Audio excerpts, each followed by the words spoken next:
이 본인의 핸드폰이 고장난 어느 엄마가 급하게 전화를 걸어야 할 곳이 생겼어요. 그래서 화장실에 들어간 아들의 핸드폰을 사용하게 되었는데 이 아들 핸드폰이 비밀번호로 잠겨 있었습니다. 그래서 엄마가 화장실에 있는 아들에게 아들, 엄마가 핸드폰이 고장이 나서 급하게 내 것을 써야 됐는데 비밀번호를 넣으래. 아들, 핸드폰 비밀번호가 뭐야? 라고 물었어요. 그러자 아들은 엄마, 내가 지금까지 여자친구 사귀었던 횟수야 라고 대답을 했습니다. 그 말을 듣고 엄마가 4개의 숫자를 입력했고 그 순간 핸드폰 비밀번호가 풀렸어요. 0000 이렇게 나왔습니다. 그럼 많은 사람들이 핸드폰이나 집의 현관이나 은행의 통장이나 컴퓨터나 아니면 인터넷 사이트나 비밀번호를 설정하고 사용하고 있죠. 여러분께서는 어떤 비밀번호를 쓰십니까? 말씀하지 않으셔도 됩니다. 특별히 우리가 은행에 가면은 4자리의 숫자를 눌러서 계정을 열어서 사용을 하지요. 이 4자리의 숫자로 만들 수 있는 숫자의 조합은 총 10,000가지가 있습니다. 이 10,000가지 조합 가운데에 사람들이 가장 많이 쓰는 비밀번호 순위 1위가 무엇인지 아십니까? 궁금하시죠? 사람들이 가장 많이 쓰는 비밀번호는 뜻밖에도 1, 2, 3, 4입니다. 그 다음으로는 1111, 0000, 1212, 7777 이 순으로 비밀번호를 많이 쓰고 있대요. 이 10,000가지 조합 중에 1위부터 10,000위까지 순위를 쫙 매기면 10,000위도 나오겠죠. 그러니까 사람들이 가장 많이 안 쓰는 비밀번호 4자리가 뭘까? 그거는 8068입니다. 혹시 이 중에 8068을 쓰시는 분들이 계시면 잘 쓰고 계시는 거예요. 이 세계에 노드패스라는 비밀번호 관리 전문 업체가 있어요. 이 업체에서는 전 세계 사람들이 컴퓨터나 이런 데 사용하는 비밀번호 가장 많이 쓰는 게 뭔가를 발표한 적이 있는데요. 이 세계 사람들이 가장 많이 쓰는 비밀번호 1위는 이 영어로 암호, 비밀번호를 뜻하는 말인 패스워드입니다. PASSWORD 그대로 쓰는 것이죠. 패스워드가 뭡니까? 패스워드 이렇게 쓰는 겁니다. 자, 그리고 2위는 2013년부터 계속 부동의 1위 자리를 지키고 있다가 얼마 전에서야 이 패스워드라는 단어 때문에 2위로 밀려난 1, 2, 3, 4, 5, 6이었어요. 심지어 이 두 1, 2위를 차지하고 있는 패스워드와 1, 2, 3, 4, 5, 6이라는 비밀번호는 이 포춘이 선정한 글로벌 500대 기업에서도 가장 많이 사용되는 비밀번호로 조사가 되었죠. 아마 대부분 비슷할 겁니다. 비밀번호에 생일이나 주민등록번호를 사용하는 사람이 32%고요. 전화번호를 쓰는 사람이 25%, 이름을 사용하는 사람이 24% 정도 된다고 해요. 우리가 어떻게 조합을 해서 사용을 하든지 간에 비밀번호라는 것은 현관이라는 문 혹은 통장이라는 문 아니면 핸드폰이라는 문, 컴퓨터라는 문, 인터넷 사이트라는 문, 이 비밀번호는 문을 열고 들어가기 위해 사용하는 것입니다. 오늘부터 우리는 약속의 땅이라는 주제를 가지고 여호수아 말씀을 묵상하게 될 텐데요. 이 여호수아는 모세가 죽은 후에 하나님께서 이스라엘 백성들을 여호수아에게 맡겨서 가나안 땅으로 들여보내시는 과정을 담고 있는 책이에요. 어떤 분들은 이스라엘 사람들의 출애굽, 광야 생활, 가나안 입성을 출애굽을 성도의 구원에, 광야 생활을 성도의 이 세상에서의 삶에, 가나안 땅 입성을 성도의 천국 입성에 비교하시는 분들도 계시지만은 꼭 그렇게만 보는 것은 다소 무리가 좀 있습니다. 왜냐하면 우리가 아는 천국은 평화와 안식과 기쁨만이 넘치는 곳이지만은 이스라엘 백성들이 들어갔던 가나안 땅은 그곳에서 끝없는 전쟁도 계속됐었고 갈등도 분열도 끊임없이 겪고 살았었기 때문이에요. 그래서 오히려 이 가나안을 약속의 땅이다라는 측면에서 생각을 해본다면 이스라엘 백성들이 가나안 땅에 들어가는 것이 우리에게 보여주는 것은 우리가 구원을 받고 신앙의 길을 걸어가면서 하나님께서 약속하신 것들을 받으며 살아가는 구원받은 이후의 삶이라고 비교할 수 있을 것 같아요. 여러분, 구원받은 우리의 그 이전과 다르게 살아가는 삶이 바로 우리에게 주어진 약속의 땅입니다. 우리가 구원받은 이후에 약속의 땅을 살아가면서 구원받기 이전과는 다르게 하나님의 뜻을 이루며도 살고 하나님의 나라를 확장시켜 나가면서 살고 하나님께서 주신 사명을 감당하면서도 살게 되죠. 그렇게 사는 것이 그 땅, 우리의 새로운 삶에서 하나님께 복을 받으며 살 수 있는 약속의 땅을 사는 겁니다. 자, 그런데 그렇게 살아가는 것이 우리 이전의 모습과 많이 달라지잖아요. 세상의 모습과도 많이 달라집니다. 그러다 보니까 그렇게 살아가는 게 어쩔 때는 어렵게도 느껴지고 어쩔 때는 두렵게도 느껴질 때가 있죠. 하지만 한 걸음을 떼면 그 약속의 땅에 들어가서 하나님이 예비해 주신 은혜와 사랑과 하나님의 자비와 긍휼과 복을 누리며 산다라는 것을 알면서도 그 발이 떨어지지 않을 때 우리가 발걸음을 떼는, 두려움을 떨쳐내고 발걸음을 떼는, 그래서 하나님을 위해 살 수 있는 그런 방편이 뭔가라는 게 알려주는 것, 그것이 여호수아서의 말씀이에요. 오늘 우리는 이 약속의 땅 가나안을 목전에 두고 큰 두려움을 만났던 이스라엘 백성들과 여호수아의 두려움을 만나볼 것이고요, 그리고 그 두려움을 떨쳐버리고 그 땅에 들어가기 위해 필요했던 것이 무엇인지를 만나볼 겁니다. 그들이 약속의 땅이라는 문을 열고 들어가야 됐던 필요했던 비밀번호가 무엇인지를 만나볼 것인데, 이 시간을 통해서 우리 역시도 구원받은 이후의 삶이라는 약속의 땅을 살아가면서 이 땅에서 어떻게 하나님의 은혜를 누리며 살 수 있나, 이 약속의 땅에서 어떻게 하나님의 사랑을 더 만나며 살 수 있나, 하나님의 복락을 더 받으며 살 수 있나를 한번 생각해보고 그것들 누리며 살아갈 수 있는 이 아침이 될 수 있기를, 오후가 될 수 있기를 간절히 축원합니다. 이스라엘 백성들이 무려 40년 동안이나 의지하고 따랐던 모세가 죽었습니다. 이 모세는 430년 동안 애굽에서 억압을 받으며 노예 생활하던 이스라엘 백성들을 그 지긋지긋한 노예 생활에서 구해준 사람이었고요, 그들을 애굽에서 데리고 나와서 광야 40년 사는 동안 책임졌던 사람이었어요. 그런데 이 광야를 다 지나오고 나서 눈앞에 가나안 땅이 보이는 시점에 모세가 죽게 된 것입니다. 여러분, 이런 상황 속에서 이스라엘 백성들이 가졌던 마음의 상태, 그들의 심정은 도대체 어땠을까요? 오늘 본문을 보면은 모세가 죽었다라는 말씀이 연거푸 2번이나 등장을 합니다. 1절을 한번 보실까요? 여호와의 종 모세가 죽은 후에 여호와께서 모세의 수종자 눈의 아들 여호수아에게 말씀하셨다라고 말하죠. 바로 다음 절인 2절에 보니까 내 종 모세가 죽었으니 이제 너는 이 모든 백성과 더불어 일어나 이 요단을 건너 내가 그들 곧 이스라엘 자손에게 주는 그 땅으로 가라라고 말씀하십니다. 이 성경이 모세의 죽음을 연속으로 2번씩이나 언급하고 있다는 것은 이 모세가 죽었다는 것이 이스라엘 백성들에게 얼마나 큰 충격적인 일이었는지를 보여주는 거예요. 이 모세가 죽은 후에 백성들이 받았던 충격은 그들이 자그마치 30일 동안 애곡할 정도로 큰 것이었고, 마치 모든 것이 무너지는 것 같은 큰 쇼크였습니다. 신명기 34장 8절에 보니까 이스라엘 자손이 모압 평지에서 모세를 위하여 애곡하는 기간이 끝나도록 모세를 위하여 30일을 애곡하니라 라고 말하죠. 이 구약 성경에 보면 이스라엘 사람들의 죽음에 대한 애곡 기간이 여러 가지로 기록이 되어 있습니다.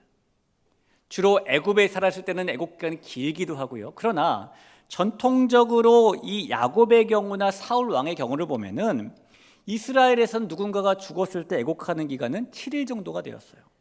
먼저 이 야곱의 죽음을 다루고 있는 창세기 50장 10절에 보니까 그들이 요단강 건너편 아닷 타작마당에 이르러 거기서 크게 울고 애통하며 요셉이 아버지를 위하여 7일 동안 애곡하니라 라고 말하죠.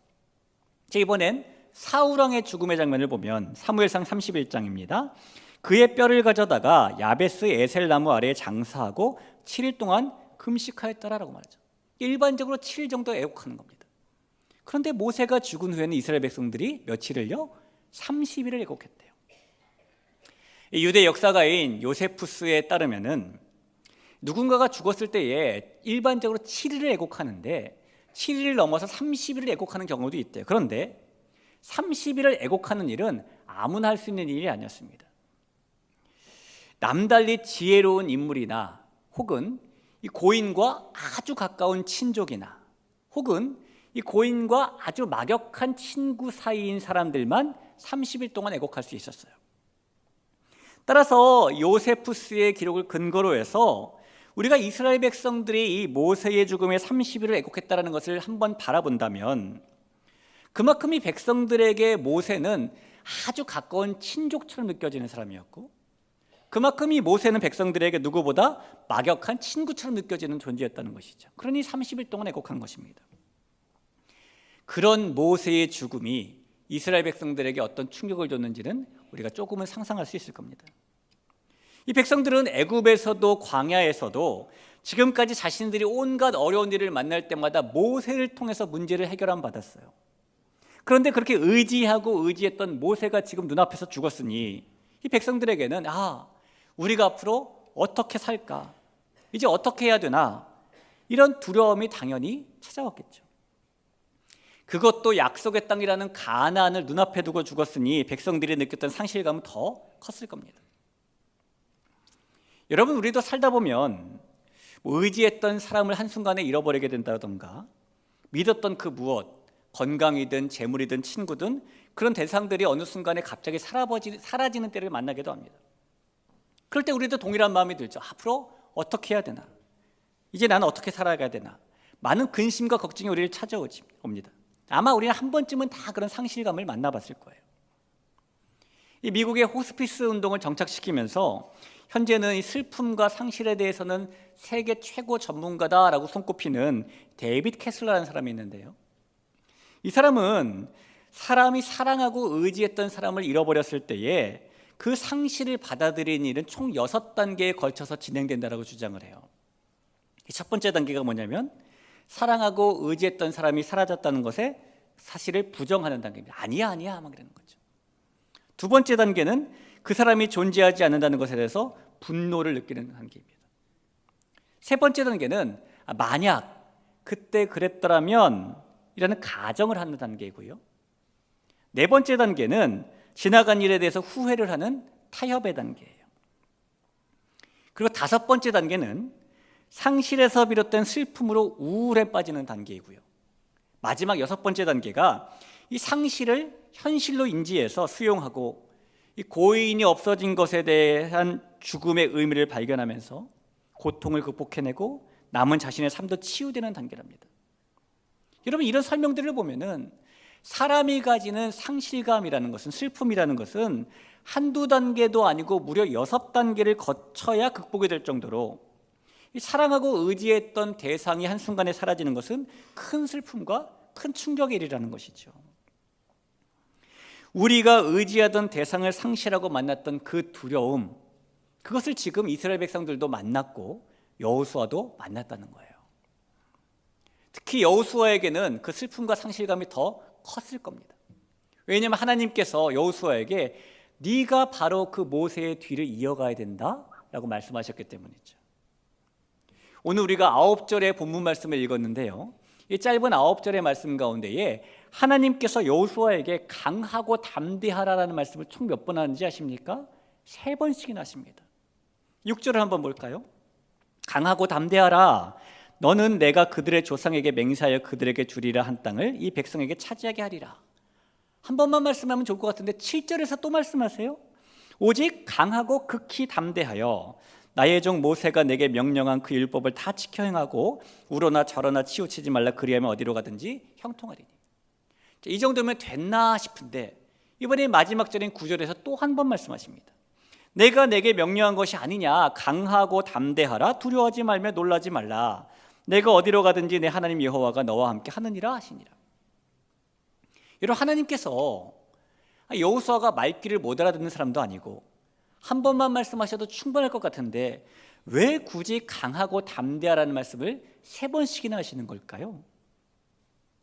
여러분, 집에서요, 학교 다니는 자녀들이 부모가 시키지도 않았는데 알아서 책상에 앉아가지고 책을 보고 자기가 나름대로 매일매일 시간을 정해서 공부를 한다면, 그리고 열심히 하는 자녀에게 어느 부모가 공부해라 그렇게 말할까요? 아마 그런 부모는 없을 거예요. 공부해라, 공부 좀 해라 이런 말은 주로 어느 때 하게 됩니까? 내일 모레가 시험인데 자녀가 공부할 생각을 안 해요. 그럼 부모가 그럴 때 얘기하는 것이죠. 자, 그렇다면 하나님께서 여호수아에게 강하고 담대하라 라고 3번씩이나 말씀하신 것은 지금 여호수아의 마음이 강하기 때문일까요? 약하기 때문일까요? 여호수아가 지금 담대하기 때문일까요? 소심하기 때문일까요? 여러분 혹시 모르시겠으면 대부분 설교 시간에 목사가 이걸까요? 저걸까요? 라고 물을 때 뒤에 게 정답일 확률이 높아요. 하나님께서 여호수아에게 강하고 담대하라고 3번씩이나 말씀하신 것은 그의 마음이 지금 강하기 때문입니까? 약하기 때문입니까? 약하기 때문이에요. 담대하기 때문입니까? 소심하기 때문입니까? 소심하기 때문이에요. 거봐요, 뒤에 게 정답일 확률이 높지요. 그래서 하나님께서 여호수아에게 강하라, 담대하라 여러 번에 걸쳐 말씀하시는 거예요. 하나님은 여호수아에게 모세의 뒤를 이어서 이스라엘 백성들을 약속의 땅 가나안으로 인도하라 라고 말씀하셨지만 여호수아는 그 일을 본인이 맡는다는 것이, 저 약속의 땅을 향해서 발걸음을 내딛는다는 것이 너무너무 두려운 겁니다. 2차 세계대전이 끝나기 바로 전인 1945년 4월 12일에 당시 미국 대통령이었던 루즈벨트가 뇌출혈로 사망을 했습니다. 그때 미국 국민들이 큰 슬픔을 당하고 상실감을 느끼게 되었는데요, 그때 가장 큰 두려움을 느낀 사람은 부통령으로서 자동적으로 대통령직을 맡아야 되는 트루먼이었어요. 왜냐하면 당시에 이 루즈벨트 대통령은 미국의 영웅과 같은 존재였기 때문이에요. 그는 소아마비를 앓으면서 지금까지도 미국 역사상 4번이나 대통령에 당선된 유일한 인물입니다. 1929년부터 경제 대공황이 왔을 때 루즈벨트는 뉴딜 정책을 실행해가지고 실업자들을 구해내고 나라의 경제를 살려놨어요. 게다가 그는 2차 세계대전에 미국의 참전을 선언하면서 이 나치와의 전쟁에 두려움 없이 밀어붙였던 탁월한 지도자였죠. 루즈벨트는요, 이 미국을 지금의 세계 초강대국 바늘에 올려놓은 사람이다라고 평가를 받는 대통령입니다. 그런데 그렇게 평가를 받는 루즈벨트가 그것도 이 세계대전이 미처 끝나기도 전에 사망을 했으니 그 뒤를 이어서 부통령이라는 이유 하나만으로 대통령직을 수행해야 하는 이 트루먼의 부담은 상당했겠죠. 그가 기자들이 모인 상태에서 부담감을 이렇게 토로했어요. 하늘의 달과 별과 모든 행성이 마치 지금 나에게 다 떨어져 내리는 것 같다. 여러분, 모세의 뒤를 이어서 가나안 땅으로 백성들을 인도해야 되는 여호수아는 지금 정말 온 우주에 있는 별이 자기의 머리 위로 떨어져 내리고 세상의 모든 무거운 짐들이 자기 어깨 위에 있는 것 같은 그런 상황일 겁니다. 이 전통적으로 여호수아서는 여호수아가 기록했다라고 알려져 있어요. 이 여호수아가 기록을 하면서 오늘 말씀을 자세히 보면은 모세를 언급할 때는 여호와의 종 모세라고 언급하고 있는 반면에 여호수아 자신을 언급할 때는 여호와의 종 여호수아가 아니라 모세의 수종자, 모세의 종 여호수아라고 언급을 합니다. 1절 한 번 더 볼까요? 여호와의 종 모세가 죽은 후에 여호와께서 모세의 수종자 눈의 아들 여호수아에게 말씀하여 이르시되라고 말하죠. 이렇게 기록하는 데는 이유가 있겠죠. 여호수아가 지금 자기의 능력이 모세에 비하면 비교가 되지 않을 정도로 턱없이 부족하다라고 느끼고 있다는 겁니다. 그도 그럴 것이 모세는 이스라엘의 역사 속에서, 어쩌면 인류의 역사 속에서 다시는 나타날 것 같지 않은 그런 인물이었잖아요. 신명기서의 마지막 말씀에 보니까 34장 10절에서 12절에 그 후에는 이스라엘에 모세와 같은 선지자가 일어나지 못하였나니 모세는 여호와께서 대면하여 아시던 자요 여호와께서 그를 애굽 땅에 보내사 바로와 그의 모든 신하와 그의 온 땅의 모든 이적과 기사와 모든 큰 권능과 위엄을 행하게 하심에 온 이스라엘의 목전에서 그것을 행한 자이더라라고 말합니다. 여러분, 모세는 40일 동안 하루도 빠짐없이 하나님의 얼굴을 대면했던 사람이었고요, 그래서 눈이 부실 정도로 그 얼굴에서 광채가 나던 사람이었고, 그는 지팡이를 들어서 홍해를 가르는 기적, 반석에서 물을 내는 기적의 종으로 쓰임받았던 사람이었습니다. 그러나 반면에 여호수아는 얼굴의 광채는커녕 모세에 비하면 후계자로는 어이가 없어 보이는 사람일지도 몰라요. 그런데 이스라엘에게 너무너무 중요한 순간에 모세가 떠나가 버리고 하나님께서는 능력 많아 보이던 모세도 하지 못했던 가나안 정복의 일을 지금 여호수아에게 하라고 하시니, 지금까지 이 모세의 수종자로 살았던 여호수아의 입장에서는 내가 할 수 있을까? 그런 일반 백성들도 느끼지 못하는 감당하기 어려운 부담감과 무거움이 더 큰 두려움으로 찾아왔겠죠. 눈에 보이는 것들만 생각하면 그의 가슴을 옥죄는 일들 뿐이었을 겁니다. 그래서 이 가나안 땅을 향해 발걸음을 떼는 것, 저 땅이 축복의 땅이고 약속의 땅임을 알지만 그 땅을 향해 발걸음을 떼는 게 너무너무 지금 무서울 겁니다. 여러분, 우리도 하나님을 믿고 구원받아서 약속의 땅을 살아가면서 이 삶이 축복의 삶인 줄 알지만은요, 구원받은 이후의 삶이 얼마나 은혜롭고 복된 삶인지 알지만 때로는 여호수아처럼 이 삶을 걸어가는 것이 두려움의 발걸음이 떨어지지 않을 때도 있어요. 하나님의 뜻을 이루며 사는 것이 약속의 땅을 살면서 하나님께 사랑과 은혜를 받는 길임을 잘 알고 있고, 우리가 하나님의 나라를 확장시켜 나가는 것이 하나님과 함께하는 비결임을 알고 있고, 우리가 하나님이 주신 사명을 잘 감당하며 사는 것이 하나님께 복받는 길임을 잘 알고 있지만, 우리에게 닥쳐진 일들과 주어진 상황 때문에, 어쩌면 경제적 어려움 때문에, 주변에 비난하는 말들 때문에, 가족의 병환 때문에, 감정의 요동함 때문에 우리가 하나님께서 이루실 약속의 성취를 눈앞에 두고도 두려움에 빠져서 발걸음이 움직여지지 않을 때도 있는 겁니다. 여러분, 그럴 때는 어떻게 해야 됩니까?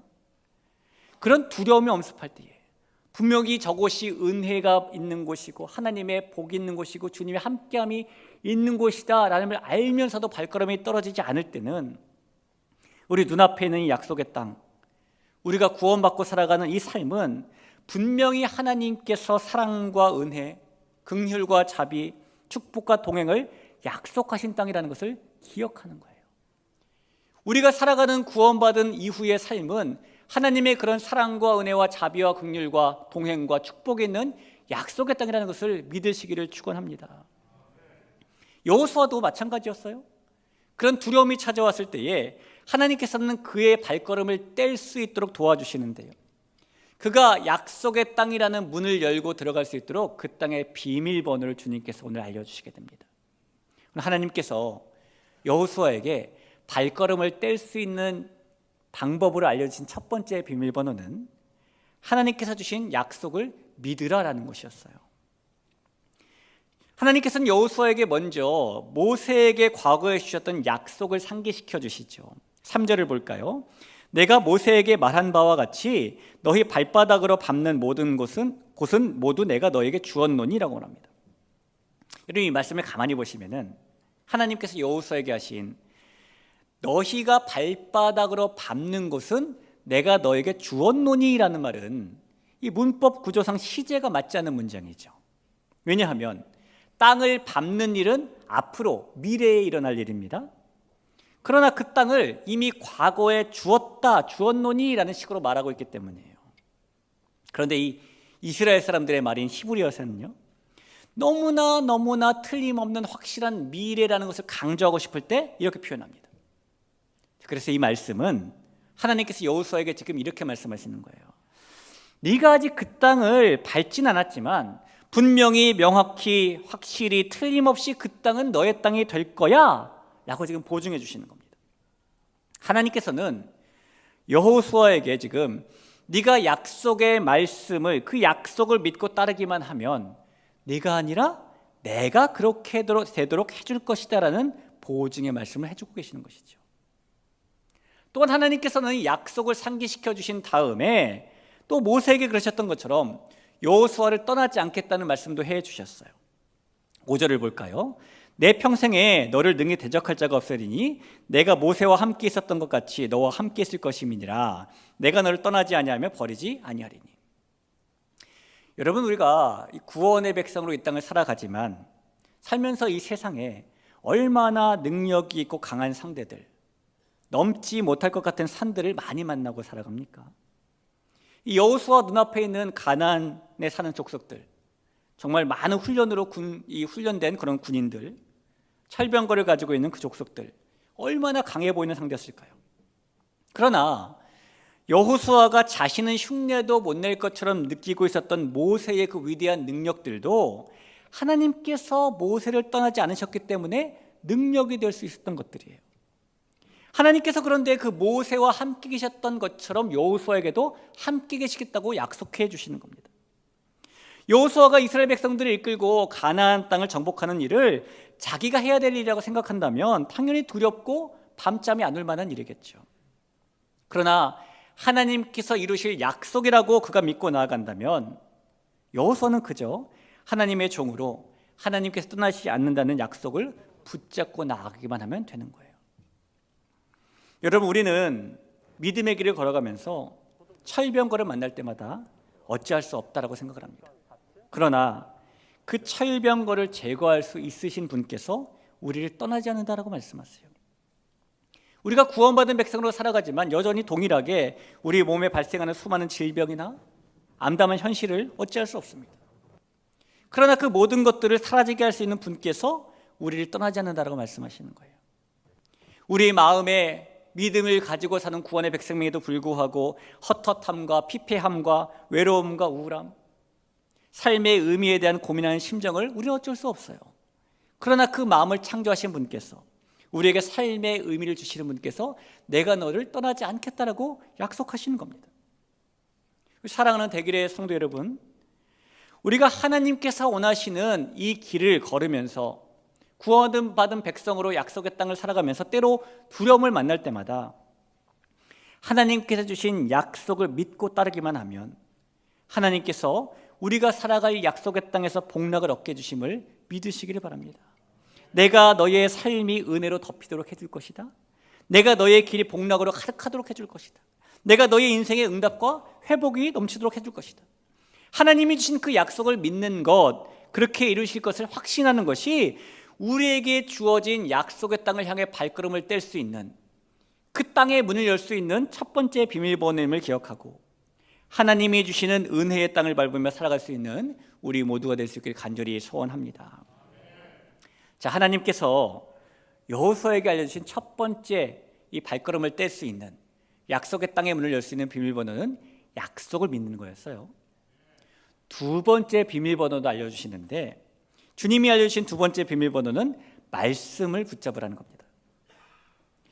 하나님께서는 이제 가나안 땅에 들어가면 곧바로 전투를 치러야 되는 여호수아에게 또 몸의 근육을 좀 키워라, 군사를 좀 훈련시켜라, 무기를 좀 만들어라, 이렇게 말씀하지 않으셨습니다.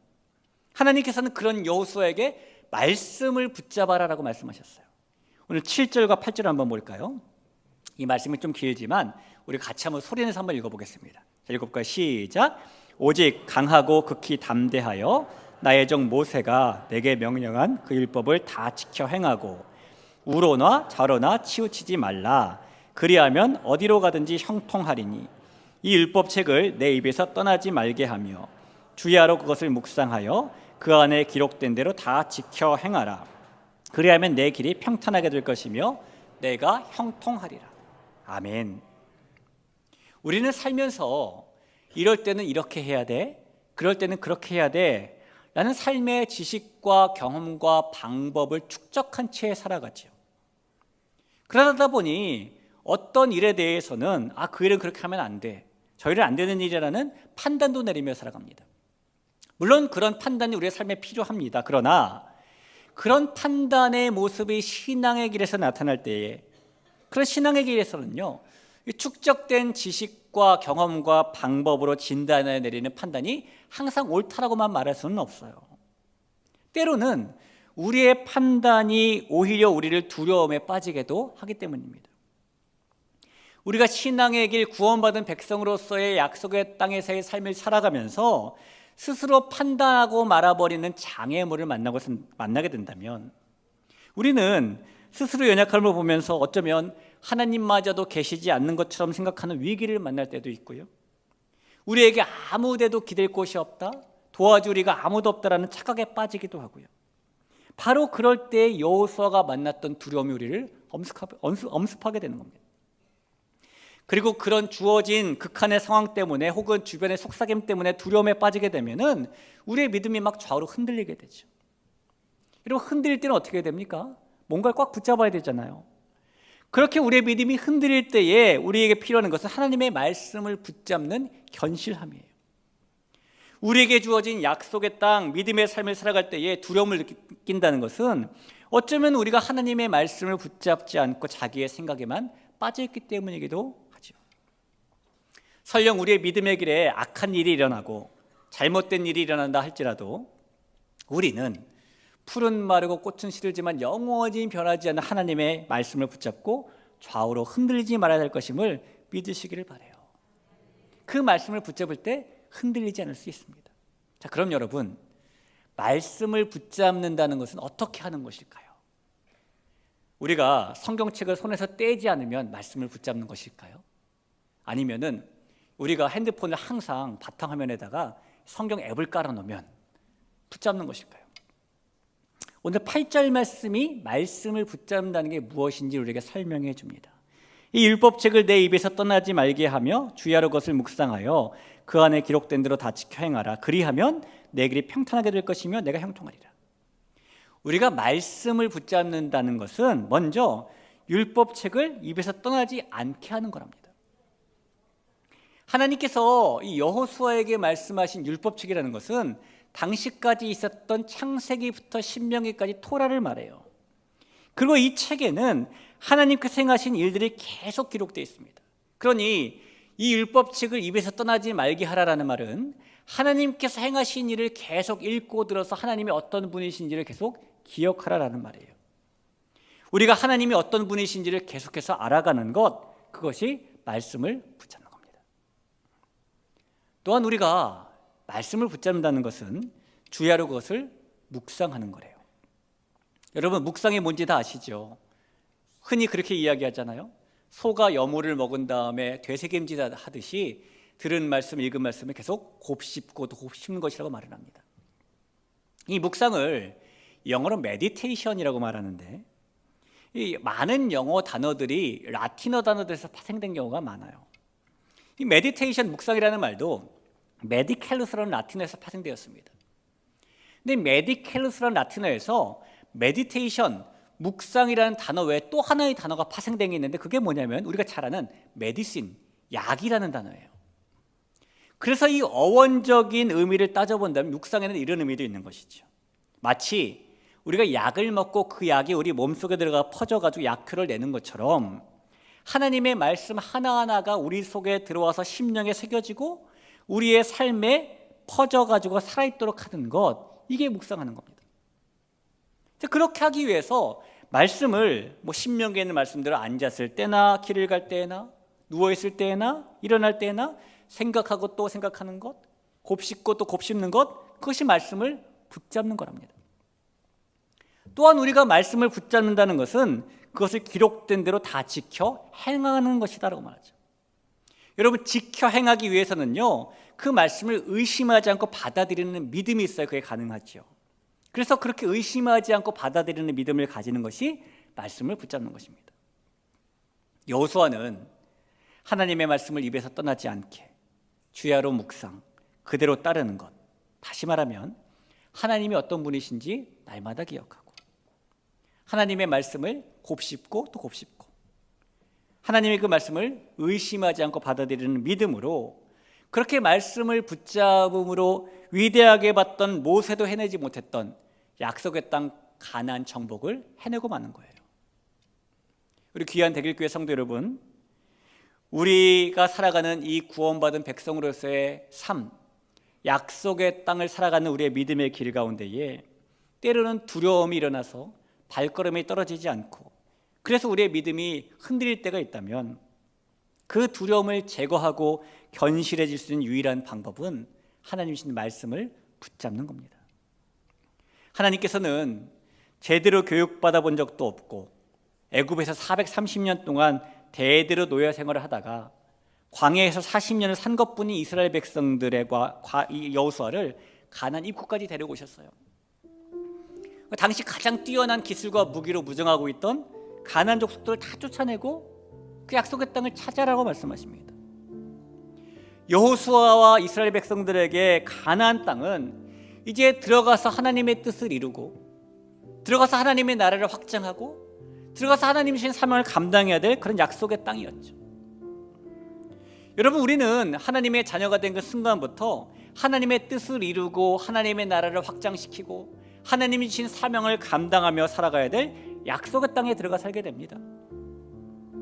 그래서 우리에게 주어진 약속의 땅은 구원받은 백성으로 그 이전과는 다르게 살아내야 되는 우리의 삶의 터전이에요. 그리고 그 땅에서 때로는 우리에게 그 이전에 즐겁게 여기던 생각이나 익숙했던 습관이나 또는 세상과 동일한 가치관과 문화와는 다르게 살아가야 되기 때문에 두려움이 일어나기도 하지만, 그래도 우리는 그 약속의 땅을 살면서 하나님의 뜻을 이루어내야 하는 거예요. 어쩌면 우리에게 여호수아에게처럼 눈앞에 건너야만 하는 삶의 깊은 요단강이 있을지도 모르고, 그 건너편에 덩치 좋은 안악자손들이 거대한 장벽 같은 현실로 있을지도 몰라요.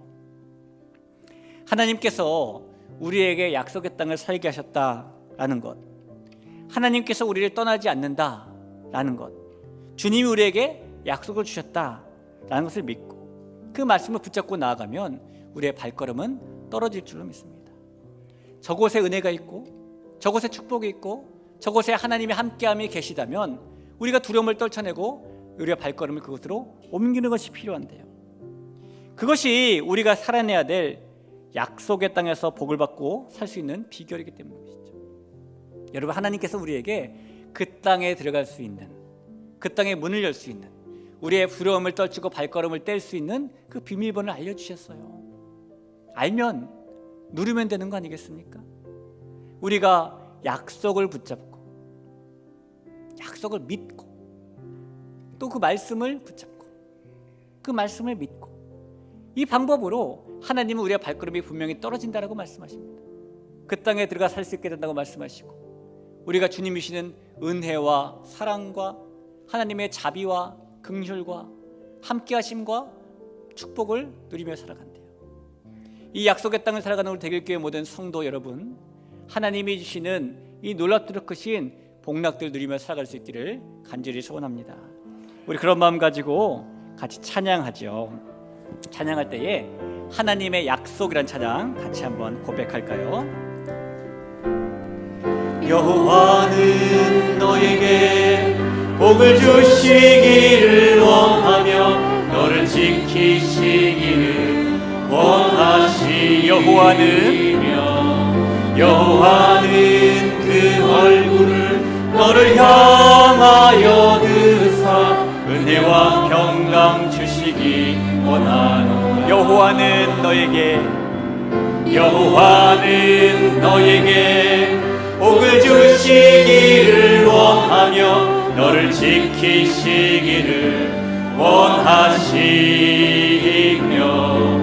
여호와는 그 얼굴을 너를 향하여 드사 은혜와 평강 주시기 원하노라. 너를 보배롭고 존귀하게 여기시는 하나님이 내 삶 속에서 이 약속을 진실하게 이루실, 땅에 기름진 것으로 하늘에 신령한 것으로 너를 복주시고 지키실 하나님이 너의 영혼 잘 되도록 은혜 베푸시며 평강으로 인도하시니, 땅에 기름진 것으로 하늘에 신령한 것으로 너를 복주시고 지키실 하나님이 너의 영혼 잘 되도록 은혜 베푸시며 평강으로 인도하시니. 여러분, 제가 말씀을 기억하며 같이 기도했으면 좋겠습니다. 우리가 구원받은 이후에 살아가는 삶은 약속된 땅입니다. 하나님께서 하나님의 뜻을 성취할 수 있도록, 주님의 나라를 확장시킬 수 있도록, 주님의 사명을 감당할 수 있도록 주신 땅이 우리에게 주어진 약속의 땅, 구원받은 이후의 삶이에요. 우린 이미 그 땅에 발걸음을 내디뎠어요. 그러나 때로는 우리의 암담한 현실 때문에, 우리의 다른 여러 가지 이유들 때문에 그 발걸음이 더 이상 떨어지는 것이 어려울 때가 있을 때도 있지요. 그렇게 두려움이 느껴질 때에 오늘 여호수아가 이스라엘 백성들이 큰 두려움을 느꼈지만은 하나님께서 약속을 믿어라, 말씀을 붙잡으라 라는 것을 통해서 그들이 두려움을 떨치고 그 땅을 향해 발걸음을 내딛었던 것처럼 우리도 동일하게 약속을 믿고 말씀을 붙잡는 그 땅을 향해 열는 이 비밀번호를 누르고 나아가면 우리가 그 땅에서 주님이 주시는 사랑과 은혜와 긍휼과 자비와 복락과 또한 하나님의 함께 하심을 누리며 살아갈 수가 있습니다. 그렇게 살아갈 수 있게 해달라고 같이 한번 기도하죠. 기도하겠습니다. 하나님,